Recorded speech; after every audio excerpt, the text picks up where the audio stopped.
What the Heck, your source for Warhammer Underworlds in under 30 great new memories. Today I'm your host, Phil, and joining me, my intrepid Adepticon adventurers. Skyler, how you doing? I'm doing well. I survived the dungeon crawling gauntlet of Space Hulk this Adepticon. Wow. Well, I'm glad you didn't get eaten by some horrible Xenos. And Brian, you're also joining us. How you doing, Brian? Sup, doing well. I too, we co-piloted that team to victory. Brother Captain. Brother Sergeant. Awesome. All right. Well, folks, we are here to recap our Adepticon experience for this year. To give you a little bit of context, we're recording this a bit after Adepticon. As you probably know, unless you've been under a rock somewhere, there was a lot of new releases for Underworlds, basically right at the same time as Adepticon. So we have not had a chance to really recap. So here we are today. It's April 8th when we are recording this.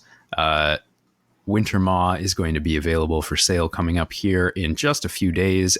I am super excited for that. But it's been a crazy time. And so before it falls away into the abyss of our memories, we want to talk about it because Adepticon's super fun.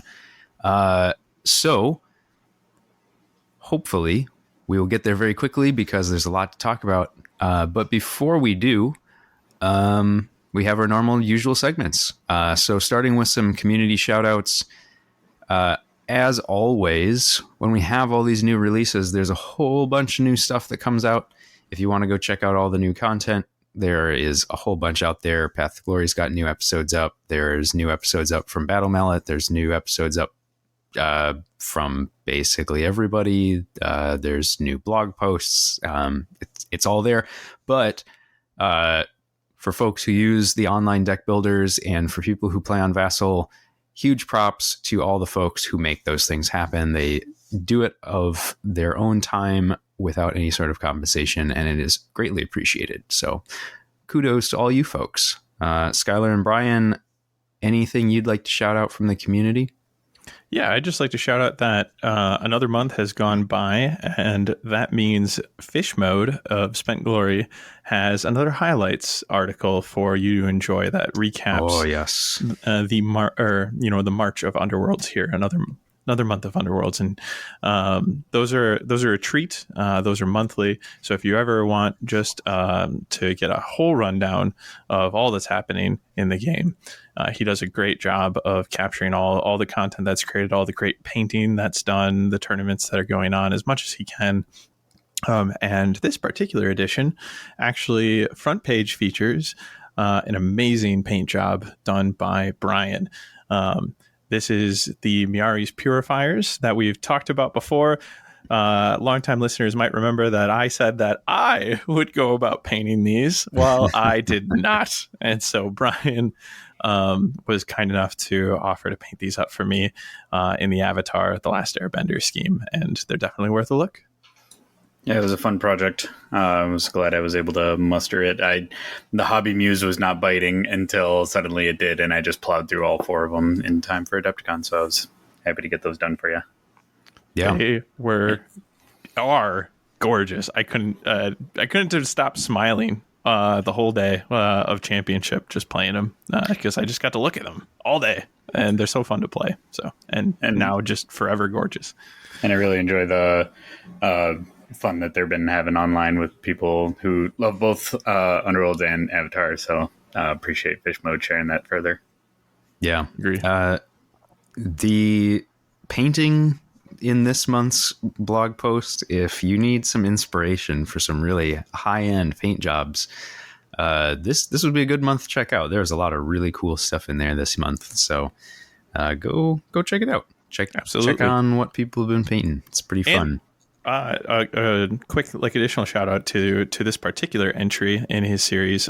He's trying out a new format where he actually breaks it out into categories. So if you ever thought this is a little hard to read because it was all mixed in and you didn't really know where to find the thing that you were particularly interested in, well, it's all categorized now. Yeah. So easier to read than ever. I think that was a cool move, fish mode. Yeah, very good. Anything else? Hearing none.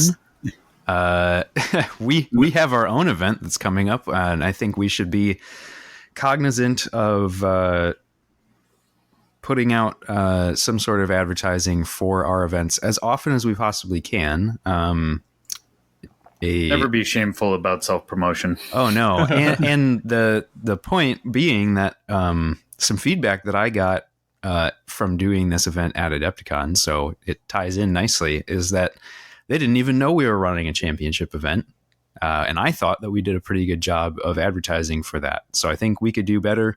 So thanks for that feedback. And we will try to shout out our events as much as we can. And to that point, we have our Q2 Madtown Throwdown. We are going to be playing a Nemesis tournament here in the Madison area at Noble Knight Games. The date has been set.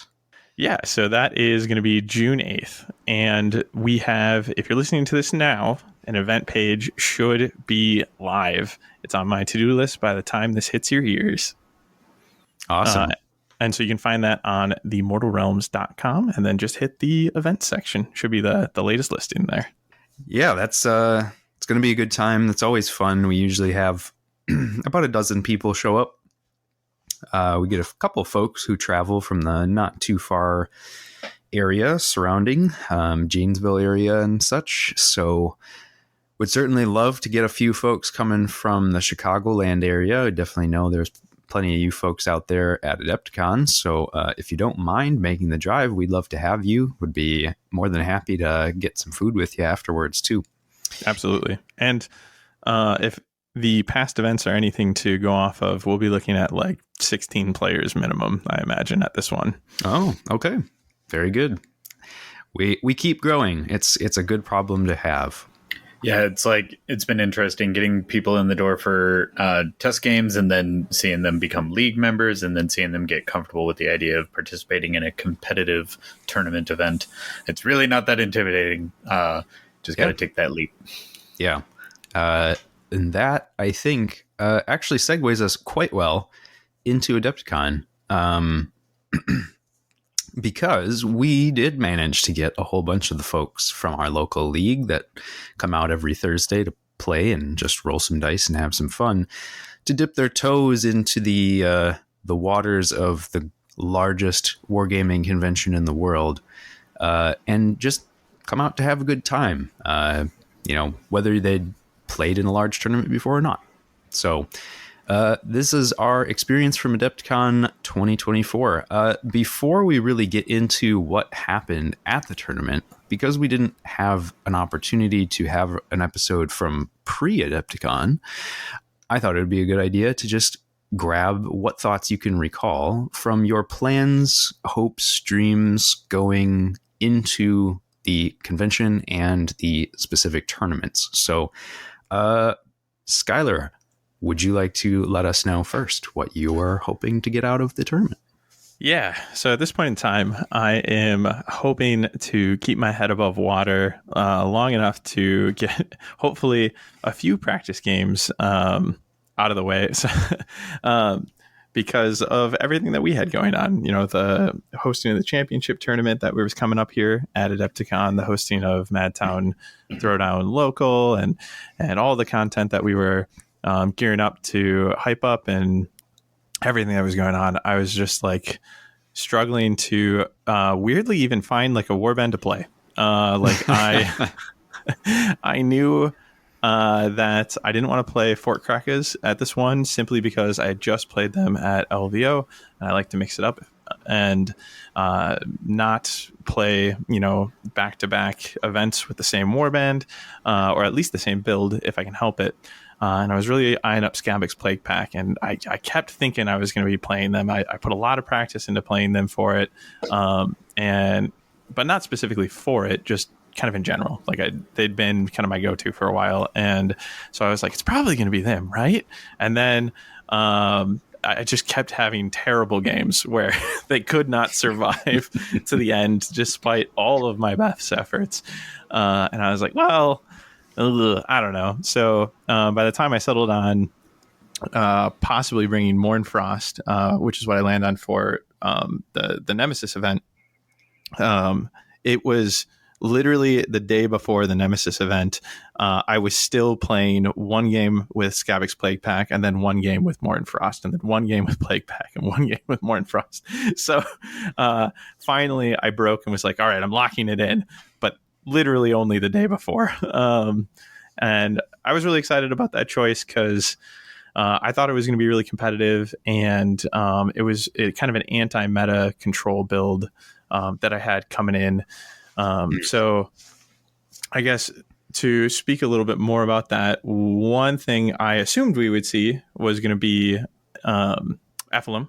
I thought we were going to see plenty of Ephelum because despite the nerfs we've seen, I think that Warband is still the best out there competitively. And I don't necessarily love playing that sort of thing. I don't personally love playing like what I think to be like the tippy top of the meta or the meta boogeyman or anything like that. I like to try to like do a counter mindset whenever I can. It's just kind of the way I approach stuff like this. And I thought they would have a good chance at countering Ephelum, including a surge I brought along, which was like the last surge to settle into this deck called Frozen in Place. And this immediately scores after an activation if an enemy fighter gets or has a guard token. So it just auto scores off of their chain sequence. Yeah. It wasn't brought just because of Ephelum. It was also brought along because that was a hard surge slot to find a good fit for. And I felt like, with the meta currently, it would help not only there, but maybe against Fearsome Fortress matchups, maybe against Breakneck Slaughter, because there's a reaction that you can bring a token in for real quick. So there were different cases where I thought it would come up, or maybe just the fact that I was playing passively and control, like trying to play control, a opponent might get baited into thinking like not coming my way is the better spent action on their side, and maybe I'd see a guard token from them, sort of a deal. So anyways, that was something I was bringing in, was thinking I'd go counter meta, thinking I'd be prepared for Ephelum, and that, my friends, is the number one way to never see that matchup in the entire event. Yeah, a little unfortunate luck there for you, but the universe must have seen what you were planning and was like, let's mess with him. Yep. Anytime you're teching into something, prepare to not see it. But outside of that, because I want to pass the mic over and ask you guys what your thoughts were going in. The rest of my thoughts were just around the amount of people we were bringing from our Madison local.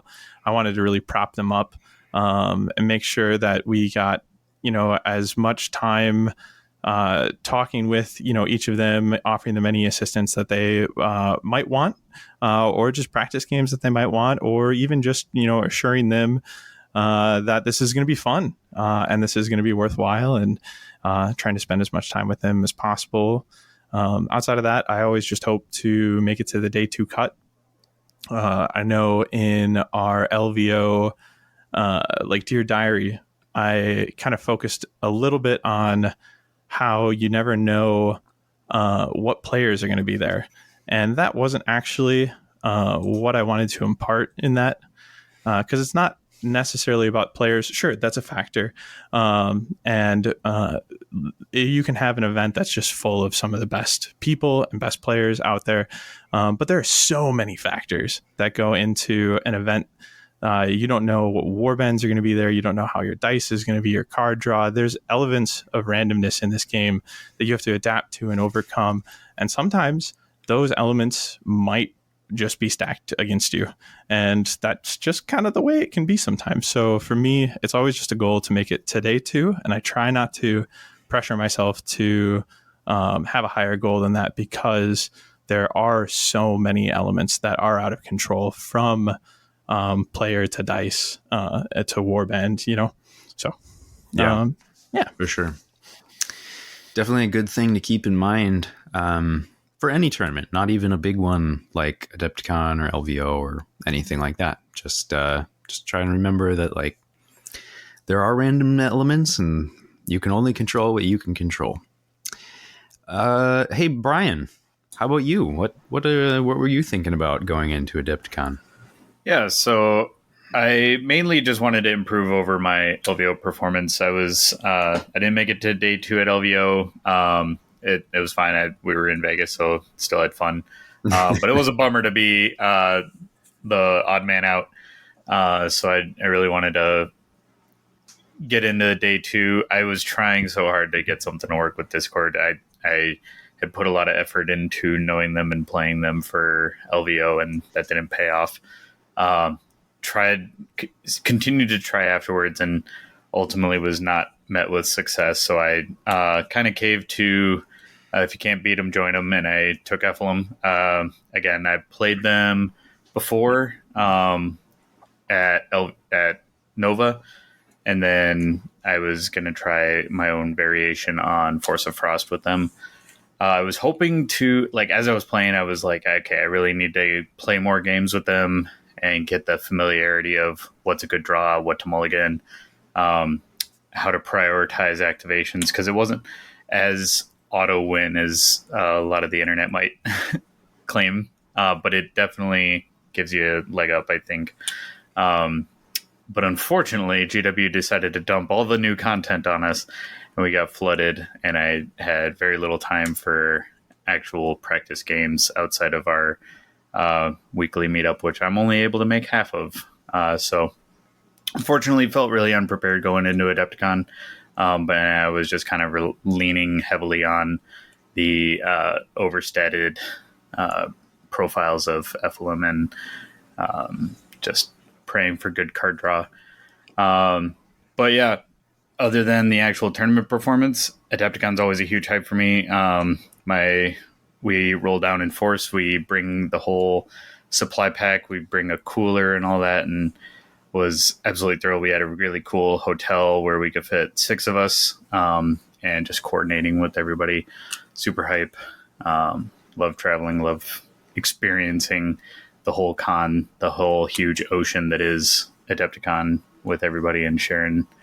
I've been going for years now, and so anytime I'm able to show somebody else around, it's a huge blast.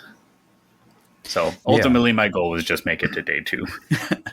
Yeah, well, I mean that's a solid goal to always have. I think in those tournaments that have a big cut like that, because it's no small feat to make the second day. And just to your point, it is really cool having so many people that we can sort of share the experience with and start to, like, you know, have almost this convoy coming down from Madison to be like, hey, we're going to have this whole group of, you know, people who we know from our weekly meetups and our friends, and able to hang out together for a week and just really experience gaming and just having a good time. So it was really cool for me.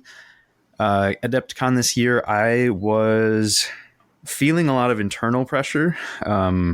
My goals have always been, ever since our first Adepticon, is always just do better than last year, which in the past has always been a fairly achievable goal. The first year I went, I lost in my very last round, and because of tie breaks and whatnot, dropped to 32nd, which was out of 93 players or something, was the first time Davey and I went, just back in 2018.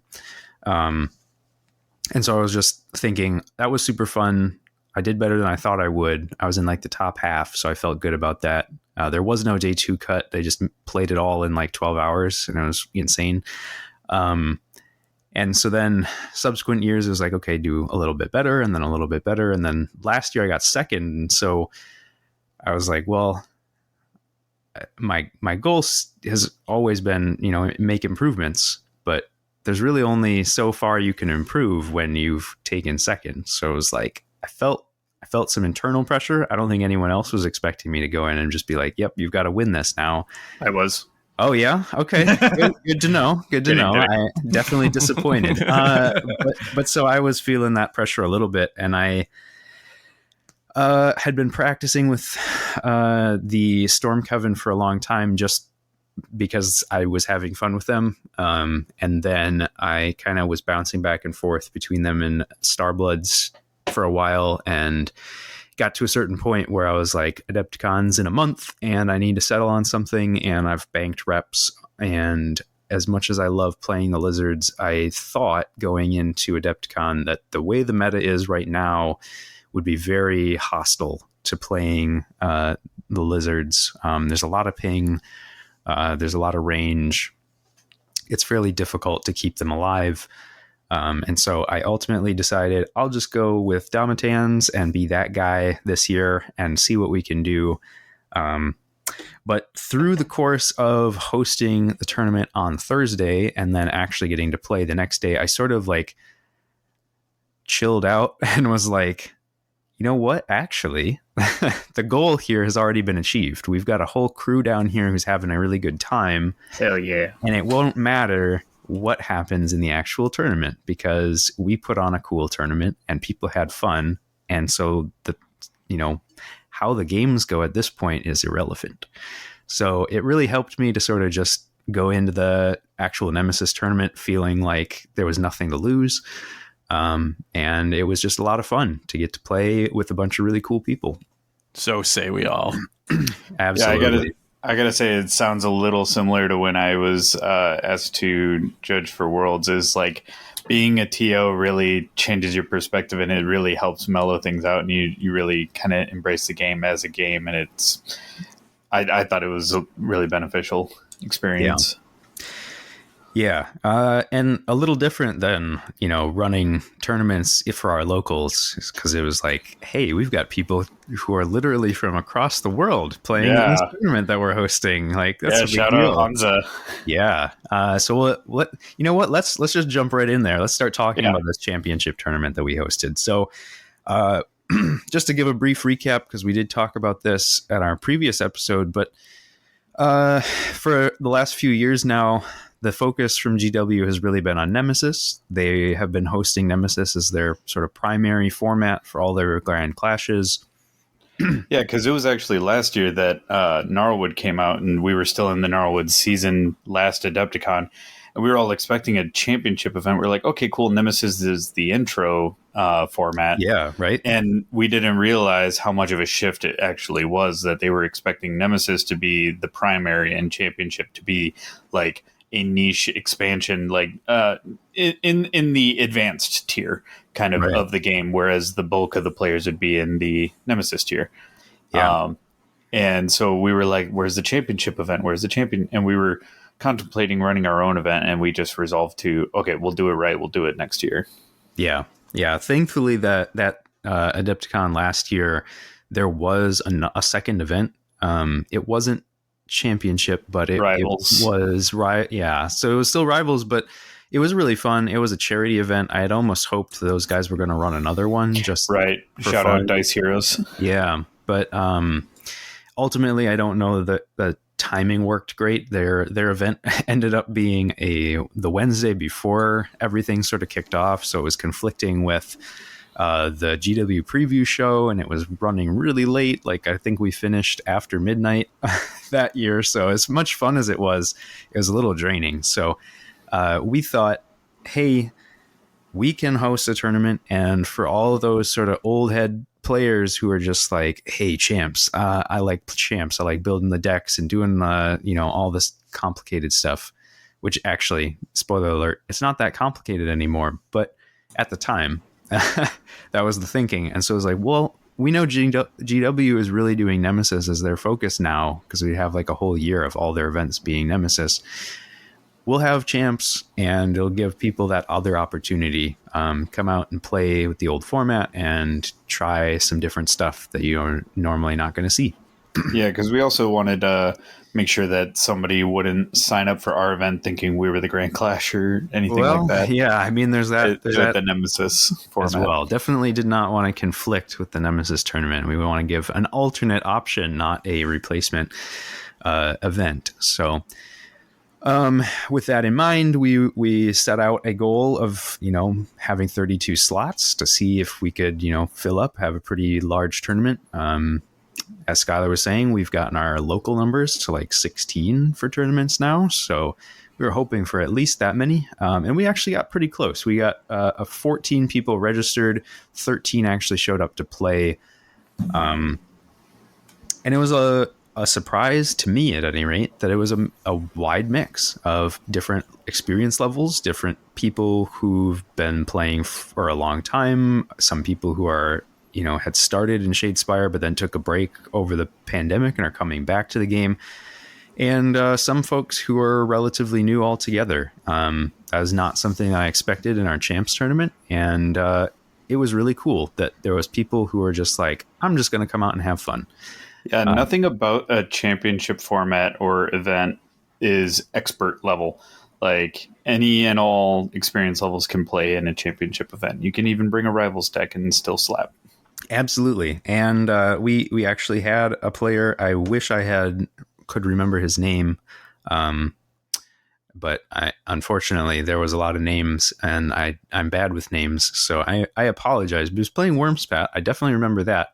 And he showed up to register, and we had some time, and so I was just doing deck checks, and I was like, this deck is actually not championship legal. So we sat down and was able to sort of talk him through like what we needed to change just so that it could be legal for the tournament, and was able to help him out. And it was a really cool experience just to be able to like see a new player coming in and be able to help them get up to speed. So not intimidating at all. The whole point was just to let people come in and have some fun before the big tournament over the weekend.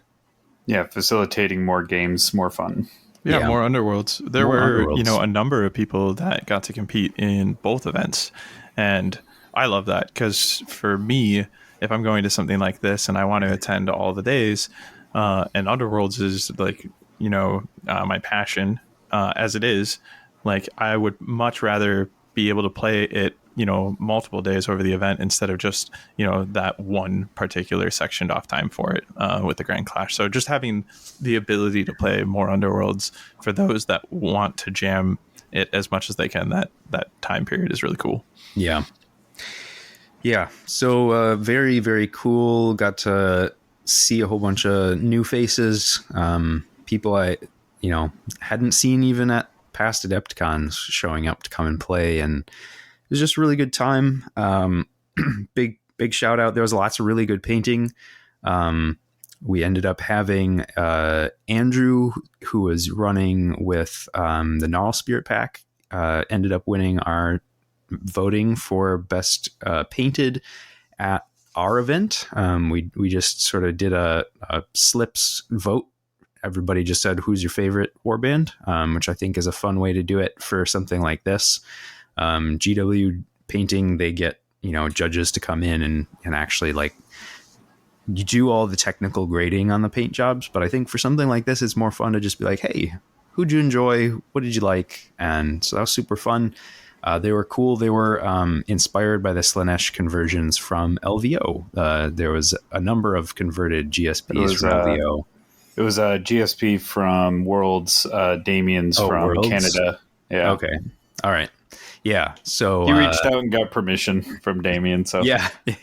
It was like the exact same idea, just done a slightly different scheme, but very cool. And then great big shout out to Hansa coming all the way over from the Czech Republic to be able to win our tournament and take it down with Sepulchral Guard. Sepulchral Guard have been having a bit of a moment since their new deck came out, but I feel like we haven't seen them a lot in our local, so it was pretty cool to see somebody pilot them at a really high level. Yeah, I wasn't. I didn't actually get to see a whole lot of this event. I had my own event I was playing in, and looks like I'll be running going forward. But heard a lot of cool things. I'd kind of like Skyler to elaborate on some madness that some of our locals were bringing. The championship one. So we had. I got to hear all about it in the hotel room, but I wish I was there to see it. Yeah. Well, so Alex brought Kagras, so of course, stand shocked, and it's so mad that it's not mad anymore. And I told him I was going to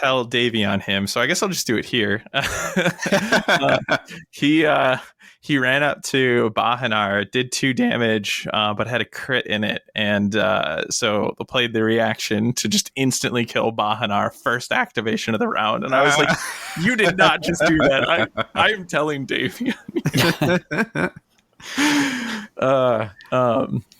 Hey, So the double block will just get you killed every time, right? every time. So yeah, Alex had Coggers. I don't remember. So it's always harder to remember with the championship pairing, what the like plot card was there. So apologies because I didn't jot these down. But we had Wellner on Exiled Dead. Spoiler, Shocker. we'll have Wellner on Exiled Dead for the Nemesis event as well. Chop, did Chop play in the championship tourney? He did. I know he did. But it was with the guard. Yeah, he played guard for championship and then headsman for Nemesis. So he's one of the locals that's maybe been hiding out of your guys' game view, but he's been playing Sepulchre Guard a little bit, and we're gonna see more of that locally now too, because I know a few of our newbies are picking that up and trying it out there. Man, like was there I know I'm forgetting people, and I don't mean to. Was there one particular like crazy build that you were thinking of, Brian? I'm thinking of Wellner.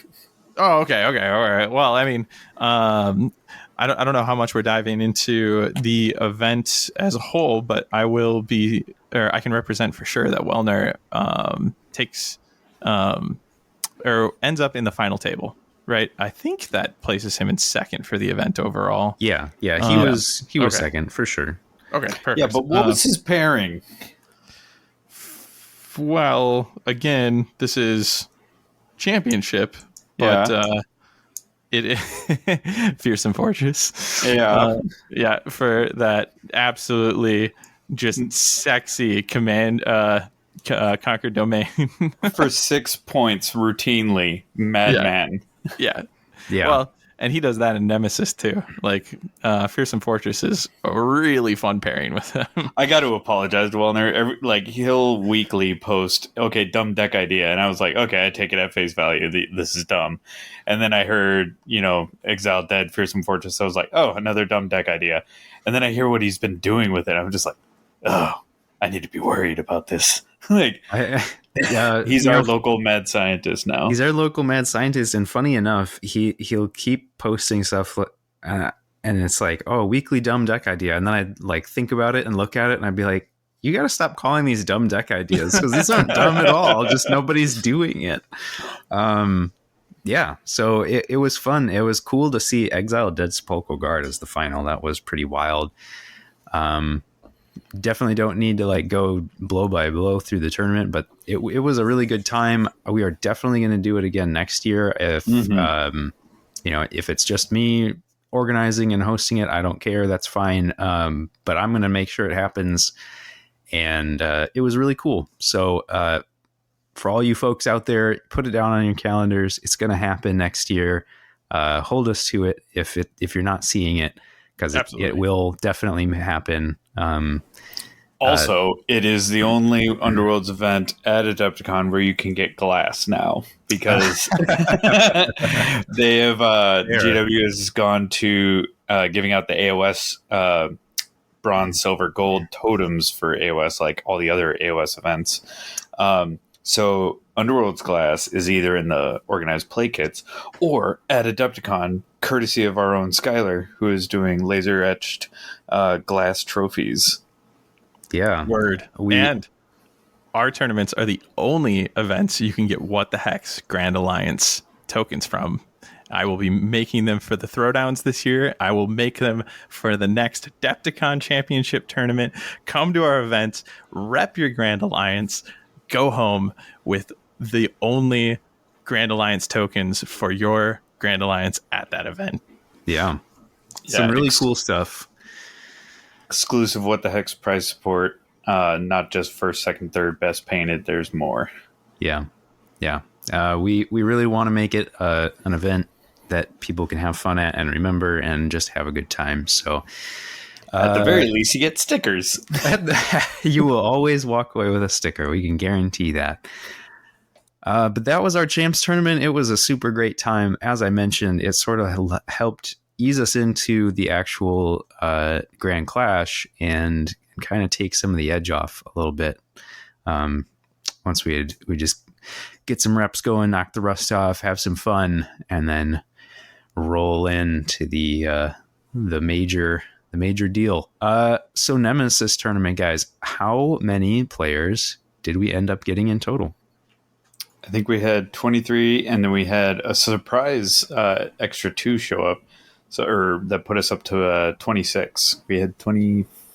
Yeah, so the math. There's 3 people. Well, no, we had 24 registered, and then he brought 2 extra friends. Which fun continuity from last year was Blake Law bringing his friends. Blake Law from the Art of War group, competitive Warhammer players, played him last year in my first round. He had just picked up Hexbanes. I knew not to discount his newness to the game because Art of War is competitive players, so he picked up Hexbanes so quick. He only had a couple games under his belt and learned it so fast. And he brought Crimson Court this time, and he brought a couple of his friends along. He had just also gotten in a game. Once you get people into this game, it exponentially grows because you get at least 2 to 3 other friends in. It's awesome. Yeah. So it was great. The numbers have been hovering pretty steadily right around that, like just under 30 mark now the last couple of years. It'd be super awesome if we could get a few more folks to come out, push those numbers up. I doubt we'll ever get back to the 90 plus numbers that we used to have, but it's always cool to see the game get more people in. I don't know.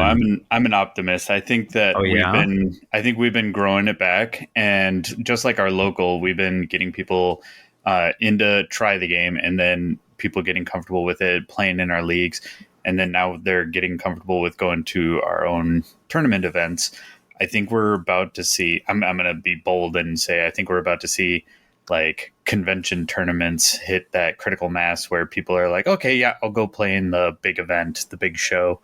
And I think we will start seeing those numbers start spiking. All right. You heard it here first, folks. Back to 100 plus people tournaments. Let's do it. Come out. Only you can help make that happen. Yeah. Only you can make it happen. Drag your friends along and your wives. Plural. Spouses, friends, family, hostages. And speaking of bringing along all the people that you can from just our local crew, we managed to bring down 10 folks to play in this tournament, which was super awesome to be able to represent our local community so well at Adepticon. They didn't even have to drag them. No, they wanted to be there. Yeah. It was a really great time. I think everybody, obviously we have a number of folks who've been before and knew that they wanted to be there again because they had a really great time in the past. But then we had a couple of new folks, Wellner, who are our local exiled dead mad scientist. And then we also had Zach, who... Yep. Zach, Chop, Oliver. Yep. Wellner and Zach. Oliver played in Champs too. I was reading him before. Sirenai. Oliver played in Champs. Yep. And Jazz too, but I can't remember what she played. Mala. Jazz will always be was there. she Mala in Champs too? Oh, in Champs, I think she was playing her vampires. She was playing her vamps. All right. Classic. I was not intending to leave anybody out. It was more just to say, I remember that it was like people who hadn't been to Adepticon before, which I suppose I didn't know if it was Oliver's first time going to Adepticon or not. I know it was okay. 4 first Adepticon first timers. Awesome. Well, wait, Chop has been before, but not for Underworlds. Not for Underworlds. Yeah, so three new. But like our local, like Davey was saying, in 2018 there were 2 people, from our local going to me Adepticon. And Davey.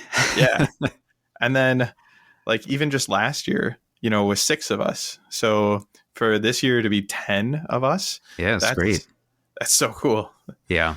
And I feel like not only was it really cool just to have a number of folks who can come down and represent our area, but I feel like our play group really did represent the area well. I feel like everyone was a really good sport and played well, and was just fun as an opponent. And I think that reflects really well on us, and I as a local community, and what we've been able to build as a local community. So shout out to everybody from the Madison group. I thought it was really awesome to see all you guys out and to be able to claim you guys as part of our community. It's really fun. Yeah, had a team huddle in front of the Terminator, got some photos. I was really excited that we got a lot of photos this time around. Same. Yeah. It's definitely something that is easy to forget about when you're hosting tournaments or being at a con or something. Is like, take pictures, let people see how fun it is and what's going on, because it's a good way to spread the word and for folks to then see,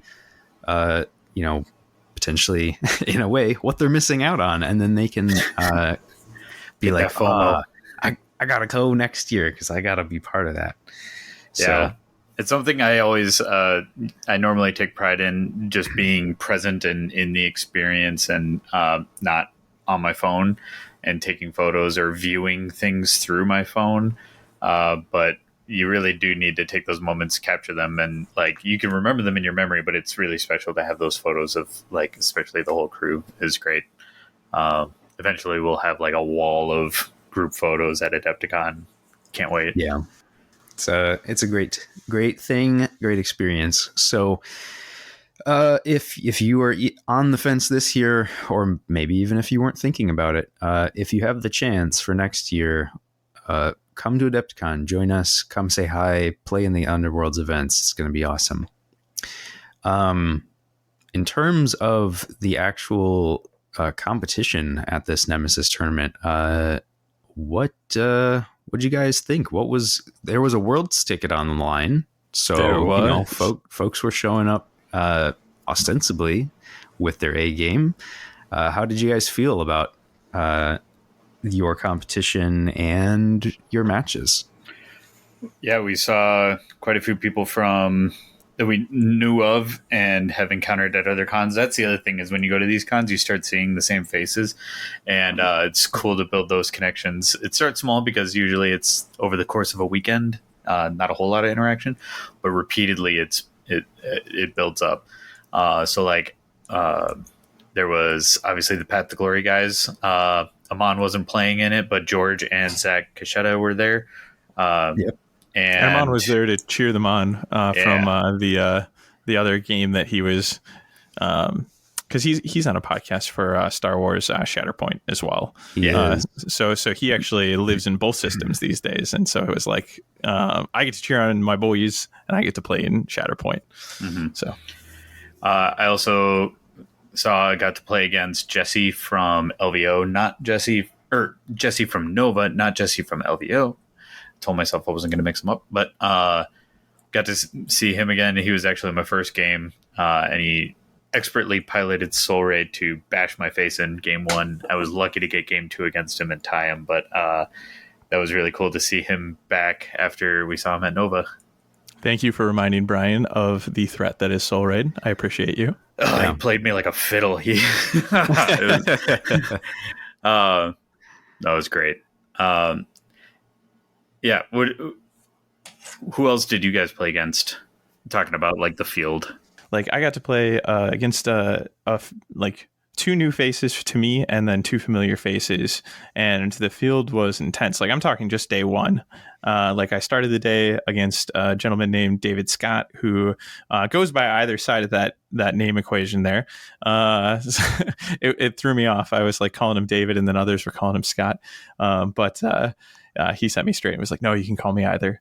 He was playing Domatan and playing Domatan quite well. He's a newer player, but he was still pressing the needles to me. Is that a turn of phrase? I don't think so. Tightening the screws on you. There it is. That's it. That's what he was doing, but with magic. And Glenn was a new face for me. He was running Rippas with Tooth and Claw, and like that match went to 3, and was really intense. You know, I got to play against 2 of our locals too. Chop with Headsman, which is one of his most practiced warbands, and we had some really great games.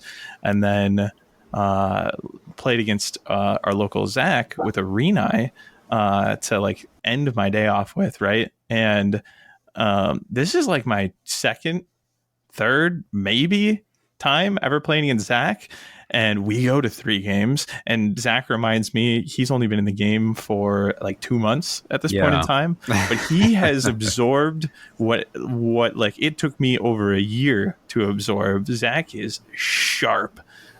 So the competition was fierce at this Adepticon. Yeah. And friendly. But there wasn't friendly. a single match that didn't feel friendly as well. In my games, so I had the pleasure of getting to start the Nemesis tournament out playing against Hansa, who had just won our championship event. And so nice. I knew going into it, I was like, I am in for a really tough match. And to my surprise, he was running Stalkers, which I was like, they're my favorite warband. I was thinking about playing them. Why didn't I play them? And it actually turned out okay because there were 2 people playing Stalkers. I don't remember the guy's name, but he was actually sitting in the table just next to me. So I got to see both of the Lizard players on my first match. And Hansa managed to beat me in round 1 in 2 games. He took it just by 1 glory in the first match and then won it on tiebreakers in our second. So wow. It was rough. I was feeling the heat right away, and then I actually managed to sort of submarine my way through the rest of the tournament because I didn't play anybody else that I recognized the rest of day 1, except for Alex. So obviously I got to play Alex's Kagras, which is always a joy, but I know that he really didn't like Domitans, and so I felt a little bit bad about that. But, you know, them's the breaks. But the other 2 people that I got to play who were brand new to me, I got to play against James, who is a returning player. And he, like a true champ, brought the Iron Skulls boys, which was something that you wouldn't necessarily expect to see these days. And that was super fun. He was playing them Breakneck Slaughter, so it was just crazy charges and super fun stuff. And then I got to play against a man all the way from Sweden who had only been playing the game for 6 months and almost beat me in my last round of day 1. Zandreas, he was playing Void Curse drums, Gore Chosen, and that was a heady match as well, and that was super fun. So I would say yes, competition level very high, really high class people, though it felt like I didn't have a single match that I didn't have a blast in, and Same. Just really great opponents all the way around. Yeah, sorry to double dip. I realized how scatterbrained my recap was, but I did kind of cover it. I played against Jesse in my first round, Oliver from our local in the second round, and then George and then Zach Kishetta, both Pythagorean. Yeah. Oof, Murder's Row there. Yeah. So I tied my first one against Jesse, won against Oliver, then barely won against George, and then lost to Zach in the mirror match at Flum. It was a gauntlet day 1. 4 best of 3, I think. 2 games, 2 games, 3 games, 2 games. Yeah. So all of that said, yeah, that is a huge level of competition. We managed for day 2 then, after all of that shook out, to put 6 of our people into the top 8 cut, which I don't know about you guys, not to be like, hey, look at us, but more just like out of just sort of pride, I guess, of being like, look at how far everybody's come in our group to be able to do this. I gotta say, like, I love it when the field doesn't feel like there's a separation of oil and water, even though there's a day 2 cut. I feel like I only made it to day 2. Like there were a number of people beneath me in the rankings who should have been in day 2. The only reason why I think I made it to day 2 was that I had played against George and had the fortune of beating him. And also then playing against Zach, who both of them had really good records. So I felt like the strength of schedule is what got me into day 2 there. Yeah, I honestly wouldn't have been shocked at anybody from the tournament making it to day 2. There was really no reason that anybody could have made it. So yeah, agreed. Very, very good showing from everybody who played, and a really good time. Before we run past day 1, was there any like highlights from those games that you wanted to like just talk about? In my games against George, I think so. I won my first one. He won the second one quite handily. And then this third match was so tight. But what I wanted to shout out, aside from just brilliant plays and, really fun, heady counterplay type stuff, I felt like I had really good sportsmanship going on there. Sportsmanship wasn't a word at this event, but both the second and third games, so when he won and then I won just only by 1 point in the third game, both games George closed it out with a double crit to defend and shut out a lot of my scoring and bricked. And instead of normally groaning and like, I threw my hands up in the air and cheered. I was just like, that was amazing. There was some really fun, crazy dice, but embracing it in a fun manner. It made the game a lot better to cheer on my opponent's success. It helps pull you out of tilt a bit too, doesn't it? To embrace like a positive energy in moments like that instead of letting it kind of like take over and bring you down. Yeah, a big old double crit to finish it out and like make the game close. Or in game 2, he won that one. Like, it was super fun. The climactic finish. Yeah, absolutely. How about you, Skyler? Yeah, for me, I wanted to make sure that I called out. So with Glenn fighting Rippas, it was so funny. So this goes to 3, and the second game. So like the first game, I kill the 2 that aren't Rippa, right? Because if you ever target Rippa, the other 2 inspire. And then the second game, I kind of forgot that is a very important like thing to continue to consider, and charged he brought Rippa in early, like failed an attack or something like that on me, but like was definitely dangling bait. I didn't even think twice about it. I went straight in for that bait, tacked the leader, probably missed. I don't remember. But what I do remember was that all of a sudden, all 3 of them were inspired rather quickly. The other 2 immediately. And that game was an uphill battle from that moment forward. And I was like, oh, right.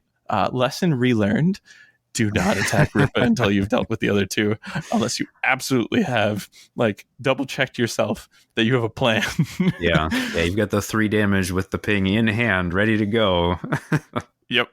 And like I also in that match forgot that Hurricane Force wasn't a third end phase. Like I knew that it could come up in this matchup and it was in mind, but then he scored it round 1 on me, and I was just like, oh, that hurt. Okay. I've inspired Rippa and given away 3 points on Hurricane Force. And I remember telling Glenn, I was like, okay. I was like, if this goes to a third, I promise I will not forget that. So that's actually one of the things that kind of like swings the third game to like finalize like the victory for myself in that third game was keeping in mind that I had not seen Hurricane Force yet, and kind of not forgetting that I'd like each round I had kept somebody over the line just to make sure. And so like being like, sometimes I like, if you have to do it over the course of the game, you can kind of forget why you were doing it. And I was like, wait a minute. Okay. You still haven't seen Hurricane Force. It hasn't been discarded, anything like that. And so like, I just spent the end of that game running away as far away as I could and onto an objective for tiebreakers. And he at the end of the game was like, nah, you blocked Hurricane Force on me. And I was like, okay, yep. I never forgot after it really ripped apart my second game there. The other really fun call that I wanted to make was just that Zach and we went to 3, but there was no winner. That was a true tie. Yeah, you and Brian both with your ties. Yep, I lost the first one to Arena Breakneck Slaughter, 9-16. Then the second game was tied 13-13, and we had like, I think 30 minutes, tops to do a third game there. Actually, that's not. We were playing. Zach's an incredibly fast player, so I don't want to say that the clock was that pressed, because actually I don't think it was, because he kept a clip. But there was a lot of talk about like how that 13-13 could have skewed any which way right there at the end, but it didn't, right? So we're going into this third game with a true tie between us, and I was able to take that one 18-6. So that was a hell of a series, and it meant that both Zach and I got to end the day undefeated, which was something we both wore with pride. A fun little achievement unlocked there. So great. And your call out about learning sort of on the fly during the course of a match definitely reminds me, for my one of the two things I would want to call out from day one is that in my game against Andreas, with his Gore Chosen, I just sort of played it straight the first 2 games, because I was like, I'm playing Domitans, relatively aggressive. I can't just sit back too much, because I do need to like cast spells and be in enemy territory.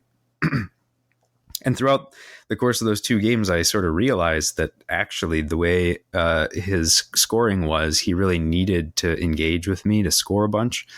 So I decided for the third round, because I was like, this is the last game of the first day. If I lose this, I'm probably out of the tournament altogether. So I was like, I need to change tactics. So I grabbed the season 1 board where you've got the 2 blocked hexes and then the gap and the single blocked hex. I'm really bad with names of the boards, but I know that that's what it was. I had the choice because I won the roll off. So I did full offset on him and was like, all right, I'm going to hide all my guys behind these blocked hexes with my ranged attacks. And then your like speed 3 corn guys are just going to have to walk forward into me. And into the shattered tower. And yeah, there it is. And so he kind of looked at me like, that's rude. Why are you doing that? And then I started by just like drawing power cards until he came to me. And it was just one of those moments where it's like, oh yeah, sometimes you need to learn on the fly. And in these best of 3s, you actually have to take that past experience and make sure to apply it right away, because if you don't, you might not win. And it definitely, I think personally, I it felt like that was the thing that tipped the game. So definitely a good call out for the learning on the fly. And then the other thing is just a shout out, because it's been something I've been thinking about for so long and hadn't actually gotten to do it, because every time I play my Starbloods, I'm not playing people who are playing spellcasting, because people in our local league don't usually do that, because people just kind of have the ick with the spellcasters right now. But Hansa got to use Light of the Stars against me twice in our match. Say what? What is Light of the Stars? Yeah, so Light of the Stars is a gambit that people have maybe never heard of or seen. This is from Starblood's deck that says when a friendly fighter would be dealt damage by a gambit, this is a reaction. That gambit does no damage. Oh, Just a counter spell. You just say nope. Which I've been thinking about for so long as like, oh, this would be perfect. This will just shut people down because they'll have everything lined up in their power steps to be like, okay, I dealt the damage. Now I'm going to ping you to death. And you just get to yell no and throw the card down. And he got to do it to me in both games, and it denied a ton of glory in both games. Oh, wow. And it felt awesome to see it happen and to know how good it was, that I had thought about it in theory and never gotten to do it. And then he got to do it to me twice, which was amazing. So despite losing to the Starblood Stalkers, it still felt like a win because it was the Starblood Stalkers doing their thing. Love that. On to the second day then. It was quite the event then in day 2, because we started out by having to knock each other out pretty quickly. The total top 8 was Zach and George from Path to Glory. We had Wellner, Zach, me, Skyler, Bobby, and Brian. Yep. Sounds right. That's everybody? All right. Yep. So on Wellner, we have Exiled Dead with Fearsome Fortress. Yep. On Zach, we have Arena with Breakneck Slaughter. Mhm. And then on Bobby, we have an Ephelum with Force of Frost as well. So we had the 3 Ephelums that attended the event are in the top 8. And they have each brought with them Force of Frost. Have the problem, it's me.